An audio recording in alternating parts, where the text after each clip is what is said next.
राजधानी दिल्ली से, जहां देश की संसद है, वहां से 1565 किलोमीटर दूर हम इस वक्त हैदराबाद शहर में मौजूद हैं। और हैदराबाद में, जिसे इस पूरे शहर में लोग जानते हैं ओवैसी के नाम से, गॉड फादर के नाम से, वही MIM चीफ असदुद्दीन ओवैसी साहब के साथ ईरानी चाय पर चर्चा हो रही है राजनीति की। इस चाय में और उस चाय में कहते हैं जमीन आसमान का फर्क है। उसी को समझने की कोशिश करेंगे और ओवैसी साहब, आपके चाहने वाले तो चारों तरफ से घेर चुके हैं हमें। जी नहीं, हम आज तो इलेक्शन कैंपेन में हैं और पदयात्रा कर रहे हैं, तो यकीनन आवाम का पूरा सपोर्ट, तायीद, उनकी मोहब्बत और दुआएं हमारे साथ में हैं और मुझे पूरा यकीन है कि यहाँ की हैदराबाद की चाय कामयाब होगी। 1565 किलोमीटर दूर और आपके चाहने वाले यहाँ पर, लेकिन दिल्ली से यहाँ पहुँचते पहुँचते ओवैसी साहब भी लगता है बदलते। हर तरह का सवाल पूछने की इजाजत होगी ना मुझे? हाँ, पूरा, आपको पूरी इजाज़त है, जिस तरह के भी सवाल पूछने हो। बिल्कुल, आप मीडिया आज़ाद है, आप पूरा पूछिए। तो पहला सवाल ये, बीजेपी के पास राष्ट्रवाद है, भारत माता की जय है, आपके पास क्या है ओवैसी साहब? मेरे पास बाबा साहब अम्बेडकर का दिया हुआ संविधान है। अम्बेडकर का दिया हुआ संविधान मेरे पास है, जो इन तमाम बीजेपी के मुद्दों से बड़ा है। सभी मुद्दों से बड़ा है? हाँ, संविधान जिसके पास होगा वही सबसे बड़ी ताकत उसके पास होगी। और इसीलिए मैं जब संविधान की बात करता हूं तो संघ परिवार बीजेपी के पास इसका कोई जवाब ही नहीं होता। लेकिन जब आप भाषण देते हैं यहाँ पर शाम में, तब तो आप संविधान की बात नहीं करते सर, तब तो बीफ बिरयानी आ जाती है। नहीं, संविधान के दायरे में रहकर, मॉडल कोड ऑफ कंडक्ट के दायरे में रहकर, क्योंकि आपको याद होगा कि जब 2014 के चुनाव हो रहे थे, उस वक्त नरेंद्र मोदी इलेक्शन कैंपेन में कह रहे थे कि पाकिस्तान के लोग आए थे, हमने उनको बिरयानी खिलाई, तो उन्हीं का जुमला मैं उनको याद दिलाया हूं। और बाद में जब उनके बीजेपी के लोगों ने इतराज़ किया कि वो बिरयानी नहीं खाते, तो मैंने कहा ठीक है, अब ढोकला खा के सो गए होंगे। ढोकला खा के सो गए होंगे मतलब किसी और पर नहीं, सीधे मोदी पर प्रहार करो। मतलब वो इसलिए क्योंकि ओवैसी साहब, आपको पता है कि ये लोग क्या सुनना चाहते हैं। नहीं, ये लोग तो हमारी बात पिछले 60 साल से सुन रहे हैं और क्योंकि हमारी बात को ये समझ चुके हैं, हम ये चाह रहे हैं कि जो लोग हमारी बात को नहीं समझे हैं उनको हम समझाने की कोशिश कर रहे हैं कि ये जो खेल बीजेपी खेल रही है और बार बार अपनी कमज़ोरियों को छुपाने के लिए वो ऐसे मुद्दों को उठाते हैं। मिसाल के तौर पर पुलवामा का हमला हुआ, हम सब ने उसको कंडेम किया, मगर इसकी जिम्मेदारी किस पर आयद होती है? हम जानते हैं कि पड़ोसी मुल्क ने उन तमाम लोगों की मदद की, मगर आप क्यों खामोश बैठे थे? इतनी बड़ी तादाद में RDX वहाँ पर कैसे गया? कौन जिम्मेदार है? किसी एक मंत्री को आपने हटाया, किसी एक ऑफिसर को हटाया? किसी को नहीं। गवर्नमेंट आपकी है, गवर्नर राज आपका है, गवर्नर गवर्नमेंट ऑफ इंडिया को, प्राइम मिनिस्टर को रिपोर्ट करता है, तो भाई इसकी पॉलिटिकल रिस्पॉन्सिबिलिटी भी तो आपके घर पे आती है, आपके दरवाजे तक आती है, मगर आपको एक्शन लेने तैयार ही नहीं है उसके ऊपर। लेकिन ये जो आप जितनी बातें बोल रहे हैं, ये बीजेपी के एजेंडे कोई तो नहीं हवा दे रहे हैं? नहीं, हरगिज नहीं। हम बीजेपी को एक्सपोज कर रहे हैं क्योंकि बीजेपी पुलवामा की जिम्मेदारी लेने के लिए तैयार इसलिए नहीं हो रही क्योंकि उनको मालूम कि वहां पर एक्सपोज हो जाएंगे। सर, वो तो कह रहे हैं एयर स्ट्राइक से 56 इंच हो गया, अब तो पूरे विश्व को दिखा दिया मोदी जी ने। नहीं, एयर स्ट्राइक जरूर हुआ। हमको ऑब्जेक्शन इस बात का है कि क्या राजनाथ सिंह सच कह रहे हैं या गवर्नमेंट ऑफ इंडिया का जो ऑफिशियल स्टैंड है, जो फॉरेन सेक्रेटरी ने रखा, वो सच है। मेरा मानना यह है कि जो स्टैंड फॉरेन सेक्रेटरी ने दिया वो सच है, जो इंडियन एयरफोर्स के चीफ ने कहा वो सच है। बाकी अमित शाह, राजनाथ सिंह, अहलूवालिया, एग्रीकल्चर मिनिस्टर, ये सब सियासी रोटी अपनी सेकने की कोशिश कर रहे हैं। कोई कहता है 250, कोई कहता है 300, कोई कहता है 150, कोई अहलूवालिया कहते हैं कि मारना मकसद ही नहीं था।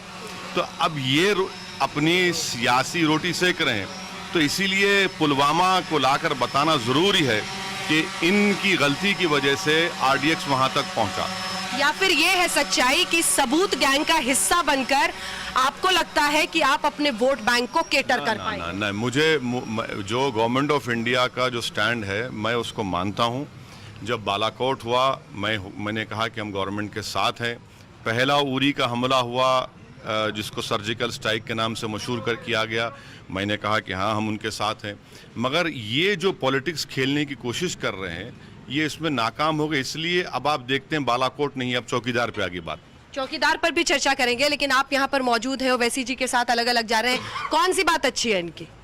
हर बात अच्छी है ओवैसी साहब। बस कीजिए, इतने भी मोहब्बत ठीक नहीं है। ये बताइए कि सांसद साहब क्या ऐसा कर रहे हैं जिससे आपको लग रहा है कि पूरा हैदराबाद शहर का युवा खुश है?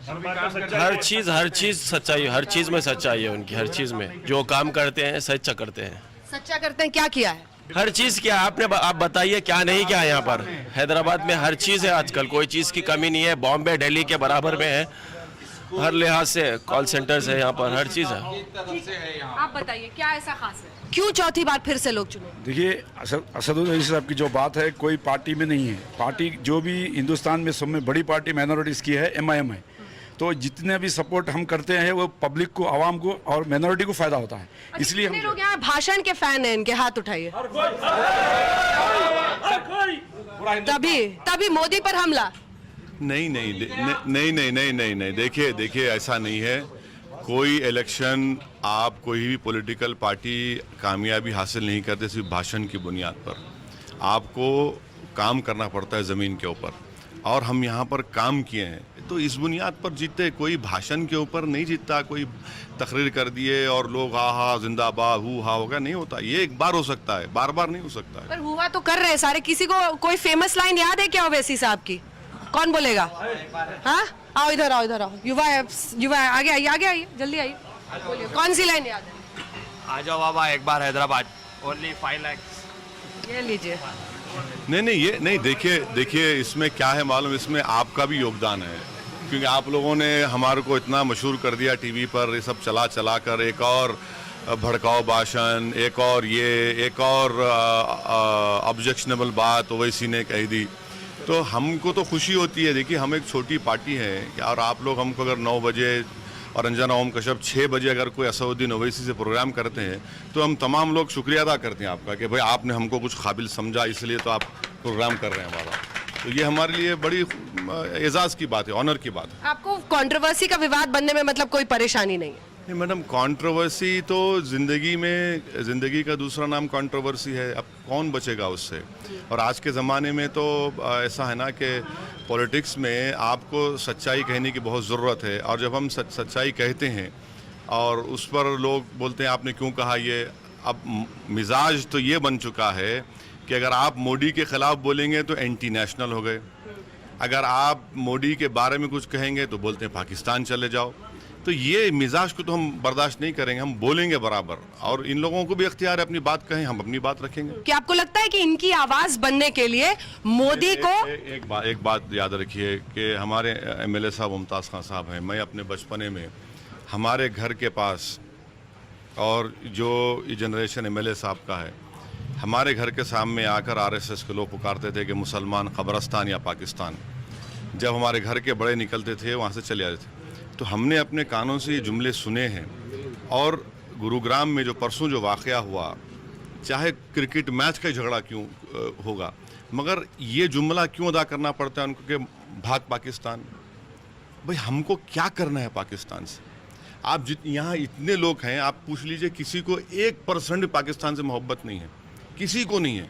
हम जानते नहीं है पाकिस्तान को, हमारे ख्वाबों गुमान में नहीं है, मगर बार बार हमको याद दिलाते। इस जगह पर तो हमने पाकिस्तान के आइडियोलॉजी को रिजेक्ट किया, मगर ये जो सोच हमारे मुल्क में पैदा हो चुकी है कि बस कोई जिसको दाढ़ी वाला दिखा, मुसलमान दिखा, पहले मारो उसको, मार के बोल भाग पाकिस्तान। अरे भाई साहब, पाकिस्तान से हमको क्या लेना देना है? ये भी तो आपको पता है सर, ये उनकी पॉलिटिकल पोस्चरिंग है। उनको पता है? नहीं, पॉलिटिकल पोस्चरिंग हरगिज़ नहीं है ये देखिए, जब से ये यकीनन इसमें ज़्यादा इजाफा 5 साल में हुआ है, मगर मैं पिछले 20 साल से सुन रहा हूँ। ये सोच को बदलना पड़ेगा।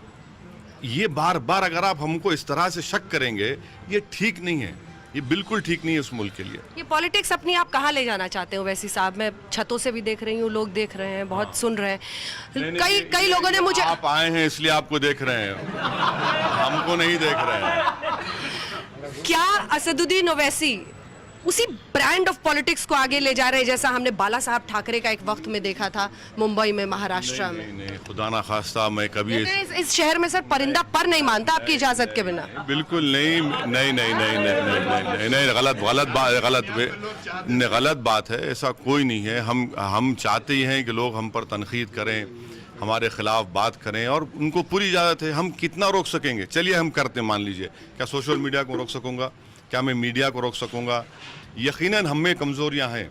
मैं ये नहीं कह रहा हूँ कि हम दूध के धुले में, हम में भी गलतियाँ हैं। कमजोरी बताइए सर। नहीं, बहुत सी है मैडम, इंसान है, बहुत सी कमज़ोरी है, बहुत सी कमज़ोरियाँ हैं। हम उसको ओवरकम करने के तो लाइफ लॉन्ग स्ट्रगल है। मगर ये कहना कि भाई आप हम इजाज़त नहीं देते, क्यों नहीं देते? राहुल गांधी आकर इसी 4 मीनार के दामन में इतना बड़ा जलसा किए, सिर्फ 1500 लोग जमा किए, डिपॉजिट जब्त, और एक मरतबा है किसी जगह पर। आपके फेवरेट आजकल राहुल गांधी बन गए वैसे मोदी के बाद। नहीं, मैं देखिए, मेरा मानना यह है कि हिंदुस्तान में कोई एक ही नेशनल पार्टी है, एक बीजेपी है, एक 1.5 बीजेपी है। ये है, दोनों है, दोनों में कोई फ़र्क नहीं है। एक जनेधारू हैं, एक हिंदू नेशनलिज्म की बात करते हैं, तो क्या फ़र्क है इन दोनों में? कोई फ़र्क ही नहीं रहा।